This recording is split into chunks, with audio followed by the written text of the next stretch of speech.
All right, so I'm out of the studio now and I'm interacting with the mover for the week. Indeed, I call him a big fish because when it comes to employment opportunities, he's created a lot. He's a giant in the retail industry. We're speaking to the group chairman of Melcom, and that is Bhagwan Hupchandani. Well, many thanks for joining us on Business Focus, Mr. Bhagwan. You're welcome.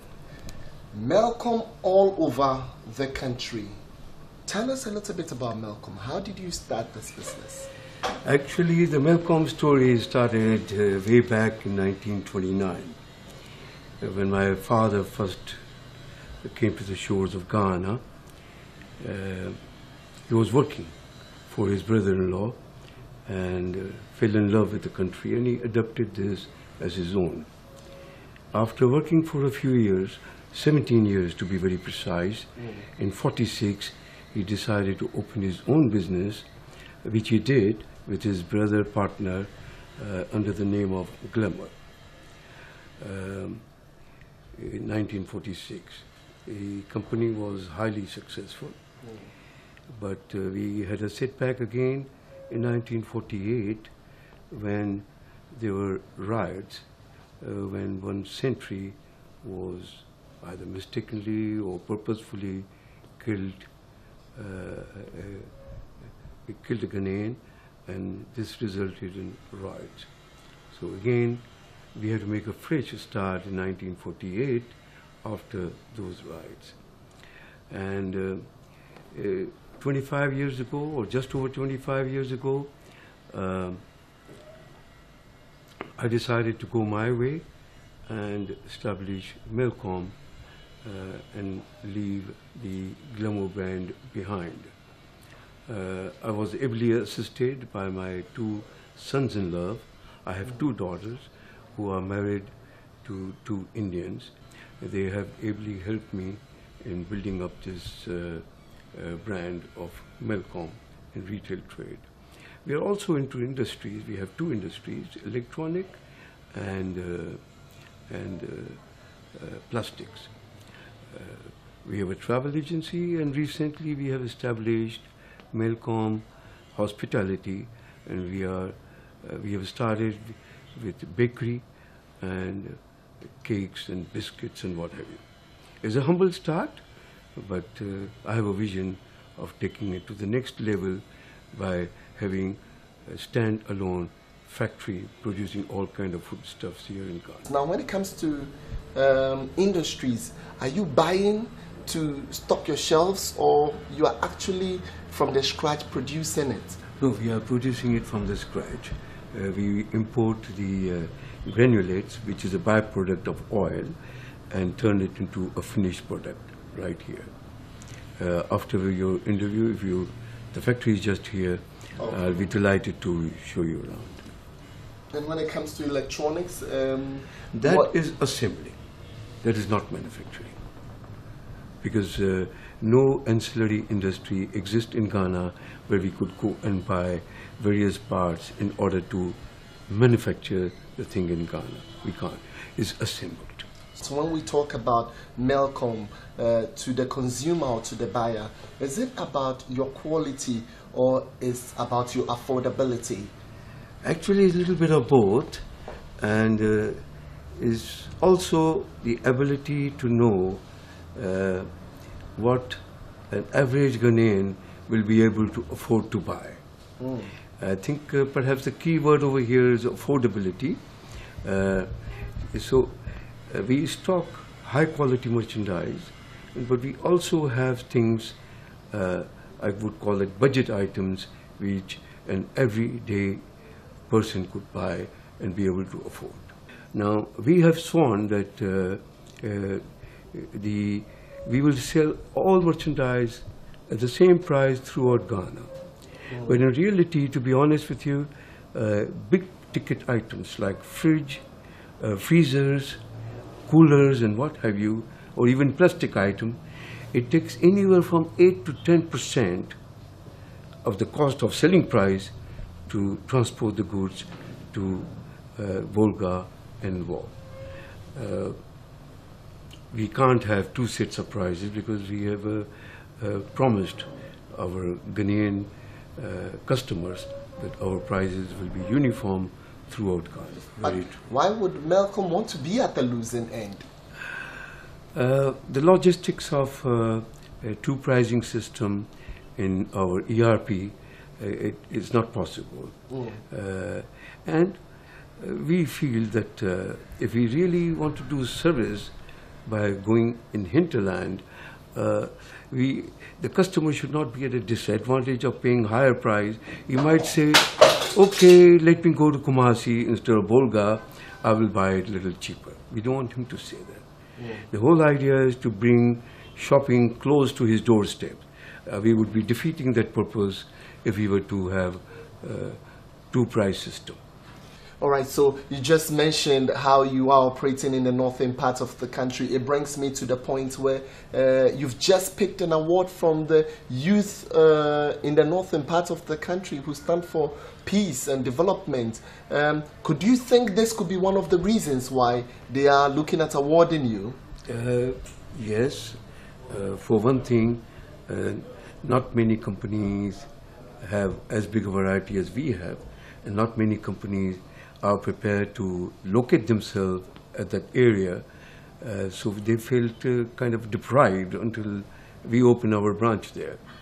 And we like to associate with the locality where we work. And in case of Bolga, there was a need for some additional classrooms. And we saw the need and we satisfied that need. What determines your selection of an area to say we're going here? We would be in Accra, we would be in Edum in Kumasi, we would be in Teshin. Right. But the board can't decide on his own. So we do have people on operation who make various suggestions from time to time, suggesting that Sir Adenta would be a very nice place to go next. Teshinungwa would be a very nice place to go next. So we get a little bit of feedback, then we drive through that area a couple of times on a market day and other days to see the hassle and bustle of that particular township before we decide. So today when we talk about Melcom, is there a particular product that people will identify with Melcom? Yes. Household and kitchenware would be definitely one of those items where we are very strong in that segment, and our pricing is also very strong in the sense keeping a low margin so that all the trust we have built up with the Ghanaian public, all that name we have built up as affordable people would not be lost. So we continue to strive to do this. And when you have been doing something for so long, you become a little bit street smart. You tend to know what the public wants. And moreover, with the ERP nowadays, with the computers, it has become, it's not a rocket science anymore. What moves fast is what you buy more of. So in olden days, it was a hassle having to decide. It's getting much easier. And we are also making use of promoting Ghanaian to merchandising. Okay. We have taken quite a few, and we are extremely happy with the result. Now imagine if we were to sit down for 2 days and 3 days, pick up a small item like artificial flowers. I'm not going to make millions out of it, I promise you. But to sit down for so long and pick up, so we take the girl who's been selling flowers for 7, 8, 10 years. We took her to China, she picked up everything. And the sale has increased by more than 50% in that particular segment. So we can see that by taking merchandisers, local merchandisers who know their market much better than any expatriate will ever know, we are adding a lot of knowledge to our product. You've lived in Ghana for quite a long time. I don't know whether to call you a Ghanaian already. You can, but and that would not be a mistake, because I've also adopted Ghana as my home. Okay. This is a place I would like to die, not India. India I left in 51. I have also been to Ghana School, Bishop School, way back in 1951. So I am as Ghanaian as you can get. You've been in Ghana all these years. Today you're employing well over 2,000 people. I just want to find out how many have you kept at the top line position? You must understand that we are basically retailers. So most of our senior post comes as shop managers and perhaps assistant shop manager, auditors, stock takers, cashiers. Because the basic principle of our this thing is retail. So we have quite a few managers, and some of them are earning the salary and commission. Let me find out from you, what are the challenges in doing business here in Ghana? I'm sure you should have a fair idea on the difficulties from way back to today. The most difficult part of we experience from time to time is the depreciation of CD. It throws everything out of gear. You don't know how to do costing, you don't know at what price to sell, because it happens too fast. One day it will be 320, and then in 10 days' time it will be 420. It's a very big gap. This is one of the serious challenges we face. Mr. Bagwan, let me come to one topic that when you mention everybody's heart is down, and that is your shop that collapsed at Achimota. Today I want to find out from you, as a group, have we picked any lessons from that incident? Absolutely we have. Immediately after this unfortunate fiasco, to start with, let's fully understand, the building did not belong to Melcom. We had rented the place and it was not made to standard, and it collapsed. Very unfortunate. There was loss of life, and we made sure that we took care of their dependents. We made sure that those who survived this ordeal were given psychiatric help to overcome this unfortunate incident. As soon as this happened, we employed the services of professional surveyors to go around entire Ghana, all our branches, to ascertain whether or not the building which we are occupying, which may or may not have been our own, whether they are suitable to be run as a shop. I can give you a few examples where we had, just before the fall of Achimota building, rented as premises at a few places, and even 50% 2 years salary rent in advance was given them to enable them to finish up the building. We have not moved in because the report said this building is not suitable. So this has affected your business? Indeed it has. It did affect your business? It has, indeed it has, indeed. We don't have a shop since more than 2.5 years in Temeng because of that. We hope in next 1 month we'll be opening, but due diligence was done. It's not our own building. It's once again rented, but due diligence was done. 10-15 times our chap had to go there and make sure that the building is being constructed in the proper manner.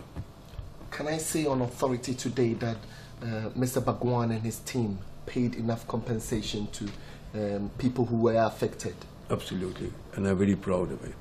When this thing happened, I visited each and every one of my employees in whatever 2, 3, 4 hospitals they were in.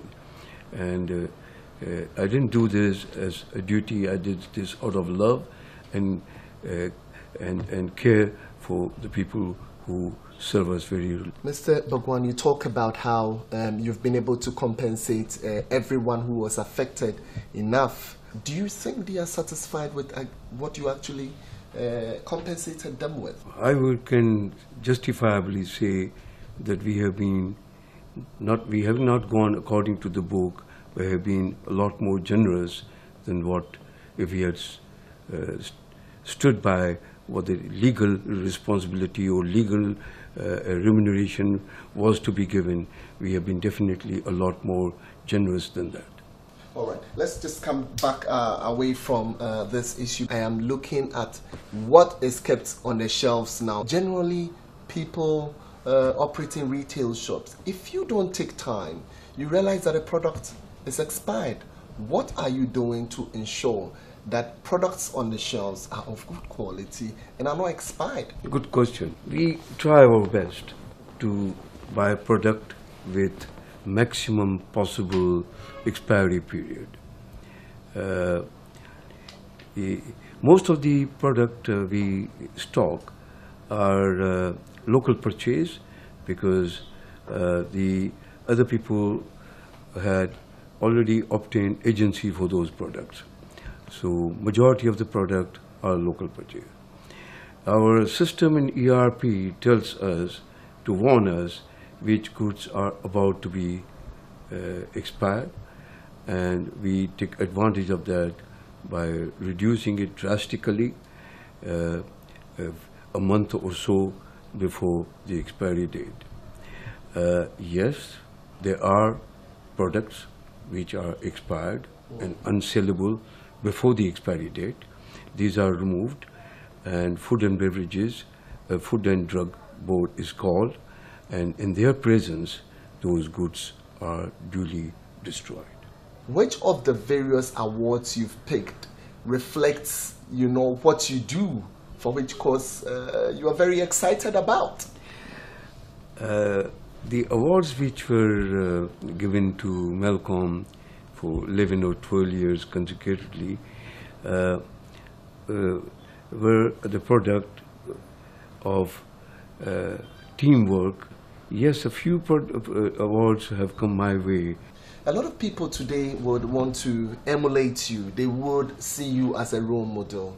Indeed, for such people, what would you tell them as they yearn to become good businessmen like you?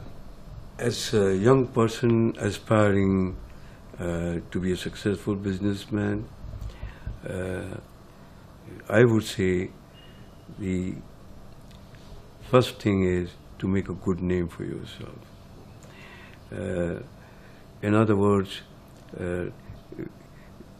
you should know what you are selling, and you should be proud to having sold that item. The other thing is making a good name in community, and especially with your financier and bankers, because they are the ones who will help you to go to the next stage, next level. The other thing is aim high, because I always say you will hit only what you aim. So if your aim is very low and you're hoping to make a quick buck, sorry, there's no such thing. You might make a quick buck, but you will not last. This is a game where you need to last for years and years, and that comes from hard work. People say luck. Yes, luck plays a small part. In my book is 90% perspiration and 10% inspiration. The inspiration part of it can be luck, but the perspiration, you got to sweat for it. And it's hard work. Hard work.